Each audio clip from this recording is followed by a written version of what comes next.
Alhamdulillah, segala puji dan syukur kita ucapkan atas segala nikmat yang Allah berikan kepada kita. Allah setiap hari menghindarkan kita dari sekian banyak masalah. Hanya karena kita nggak ngerti, bukan berarti nikmat itu nggak ada. Seringkali kita terhindar, makanya kita nggak tahu. Kita kadang-kadang menghargai nikmat Allah ketika kita dapat masalah terus dikasih jalan keluar. Tapi tanpa kita sadari sebetulnya ada nikmat yang lebih banyak yang Allah kasih ke kita setiap hari, yaitu dihindarkan dari masalah. Bukan hanya diberikan jalan keluar dari masalah, tapi dihindarkan dari masalah. Ini nikmat lebih gede lagi nih. Sehingga kita perlu setiap hari belajar mengingat dan merenungkan betapa baiknya Allah sama kita, dan betapa hari itu kita mendapatkan banyak kemudahan itu semata-mata karena rahmat dari Allah Subhanahu wa Ta'ala. Misalnya hari ini teman-teman coba sebelum tidur nanti teman-teman ingat lagi kira-kira hari ini udah dapat kemudahan apa aja dalam hidup. Mulai dari bangun tidur tadi pagi, kemudian berangkat kerja, berangkat kuliah, berangkat sekolah atau beraktivitas, sampai kembali ke rumah saat ini, udah berapa banyak kebaikan-kebaikan dan kemudahan yang kita dapatkan. Itu semuanya nikmat dari Allah. Sehingga sangat pantas jika kita menutup hari kita di malam hari sebelum tidur dengan kalimat Alhamdulillah, segala puji bagi Allah Subhanahu wa Ta'ala. Karena hidup kita penuh dengan kebaikan dari Allah. Kalau enggak, kita enggak bakalan bisa mendapatkan kemudahan-kemudahan seperti saat ini. Malam ini kita akan melanjutkan pembahasan tentang Al-Malik, salah satu di antara Asma'ullahil Husna, yaitu Al-Malik. Lalu kira-kira apa makna dari kata Malik ini? Malik ini memiliki makna, yang pertama adalah yang memiliki, yang kedua adalah yang berkuasa. Tetapi khusus untuk Allah, kalimat Malik atau Malik atau Malik itu mengandung semua makna kekuasaan. Jadi Allah itu tidak relatif. Ada orang yang punya sesuatu tetapi dia tidak berkuasa. Ada yang berkuasa terhadap sesuatu tapi tidak memiliki. Maka itulah relativitas dari kata Malik apabila dilekatkan kepada makhluk. Berbeda dengan kata Malik yang dilekatkan kepada Allah sebagai nama-nama Allah. Makanya Allah punya nama Malik itu punya cakupan makna yang jauh lebih luas. Dia nggak relatif seperti kepada manusia, tetapi Allah itu absolut. Sehingga dari sini kita dapat sebuah pelajaran bahwa kepemilikan manusia itu sifatnya relatif. Kekuasaan manusia itu sifatnya relatif. Ada orang yang punya sesuatu tetapi tidak bisa ngapa-ngapain. Ada orang yang bisa ngapa-ngapain dengan sesuatu tetapi dia nggak memiliki. Lalu pelajaran iman apa yang kita dapatkan dari poin pertama ini? Dari poin ketika kita memahami makna Malik kepada makhluk dan Malik kepada Allah. Apa poin pelajaran iman yang kita dapat dari sini? Dari poin pertama ini, pelajaran iman yang kita dapat teman-teman adalah bahwa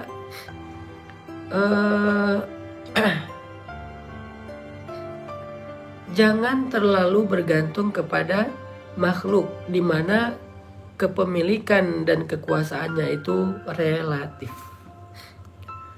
Kita belajar untuk bergantung kepada Allah yang kepemilikan dan kekuasaannya itu absolut. Sehingga kalau kita mau bergantung teman-teman, kalau kita mau berserah, kalau kita mau berpasrah, di sini pelajaran imannya, cobalah bergantung yang paling tinggi itu kepada Allah Subhanahu wa Ta'ala.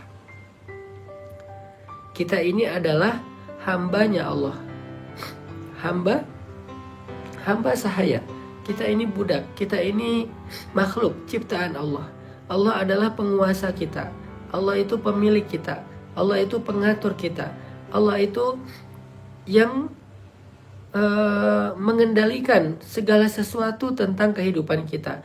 Sehingga ketika kita terkadang hidup di antara manusia, lalu kita berharap kepada mereka, kita bergantung kepada mereka, maka cobalah tetap memberikan batasan. Ketergantungan kita kepada manusia itu tidak pernah sampai sama, apalagi lebih dengan ketergantungan kita kepada Allah. Sehingga bisa jadi manusia meninggalkan kita, tapi Allah gak pernah ninggalin kita. Bisa jadi manusia mengabaikan kita, Allah selalu peduli kepada kita. Bisa jadi manusia gak mampu untuk menolong kita, tetapi Allah Maha Kuasa atas segala sesuatu dalam menyelesaikan masalah kita. Ini adalah poin pertama dari kata Malik, Maha Kuasa, Maha Memiliki, yang mengatur, dan seterusnya.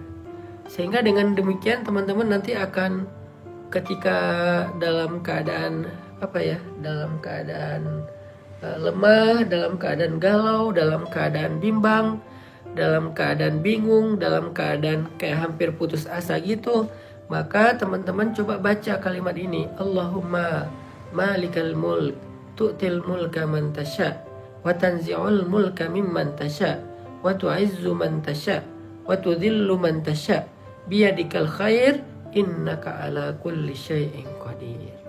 Ini kita belajar gimana ya tentang diri kita sendiri yang kadang-kadang kita ngerasa kayak terganggu oleh perilaku orang lain kepada kita. Seolah-olah kalau orang ingin menjatuhkan kita, kita akan benar-benar jatuh.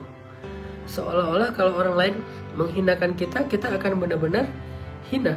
Padahal enggak, semua itu di tangan Allah. Allah ala kulli syai'in qadir. Allah Maha Kuasa, Allah bisa ngapain aja. Jadi orang tuh nggak bisa menjatuhkan kita, menghinakan kita tuh nggak bisa, karena orang itu nggak berkuasa, dia relatif. Allah yang bisa menghinakan dan merendahkan seseorang. Terus kenapa ada orang yang dicelakai oleh manusia terus dia celaka?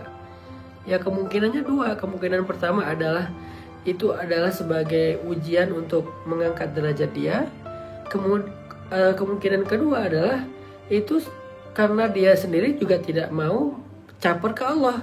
Dia tuh nggak percaya sama kebesaran Allah, sehingga ya Allah nggak terlibat dalam masalah dia. Coba kalau dia caper ke Allah, coba kalau dia koneksinya itu ke langit, coba kalau dia pakai iman, coba kalau dia memperbaiki amal solihnya dengan ya tadi cari perhatian, caper-caperan kepada Allah. Allah nggak akan ngebiarin kok dia dihinakan atau direndahkan, nggak dibiarin sama Allah. Dan kalau Allah nggak membiarkan seseorang dihina atau direndahkan oleh makhluknya, maka nggak ada satupun yang bisa melakukan itu kepada dia. Ini cara Allah memuliakan siapa yang dia kehendaki.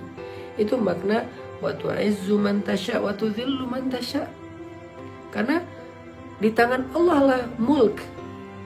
Biyadikal mulk, biyadikal khair. Di tangan Allah lah kekuasaan.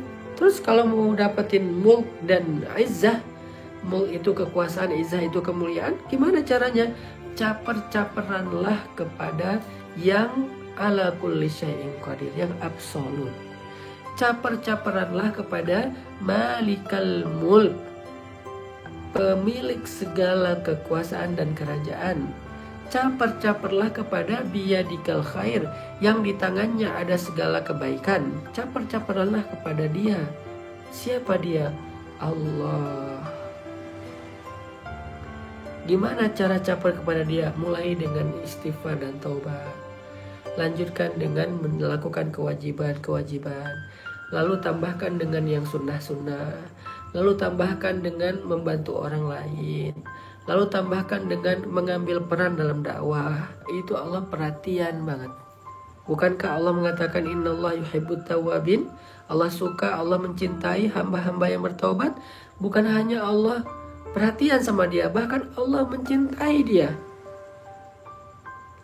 Setelah Allah mencintai dia, Allah gak mungkin ngebiarin hamba yang dia cintai itu disakiti oleh orang lain. Gak mungkin. Sama kayak kita mencintai manusia, mencintai pasangan, mencintai anak. Mungkin gak kita ngebiarin orang yang kita cintai itu disakitin oleh orang lain? Gak mungkin. Jangankan disakitin secara fisik, disentil aja dengan ucapan kita gak mungkin ngebiarin. Kita akan ngebela habis-habisan. Karena kita mencintai dia. Dan Allah itu lebih daripada kita dalam memperlakukan hamba-hambanya. Begitulah cara Allah mengangkat derajat seseorang jika Allah berkehendak. Meskipun manusia berkali-kali ingin menjatuhkannya, begitu juga kita. Itu poin malam ini yang kita bisa belajar teman-teman ya, dari kata-kata Malikal Mulk, pemilik segala kekuasaan atau kerajaan, dari nama Allah Al-Malik. Jadi kita belajar satu hal aja dulu malam ini, belajar iman. Kita percaya bahwa segala kerajaan, kekuasaan, kemuliaan, kehinaan, jabatan, karir, itu semuanya di tangan Allah secara absolut. Karena kekuasaan dan kemuliaan itu ada di tangan Allah, maka yuk kita sama-sama bergantung kepada Allah dengan cara caper-caperan kepada Allah SWT. Salah satu bentuk caper kita kepada Allah yang tadi saya sampaikan adalah Allah itu perhatian banget sama orang yang bertaubat atau istighfar. Maka yuk kita banyakin istighfar dan taubat.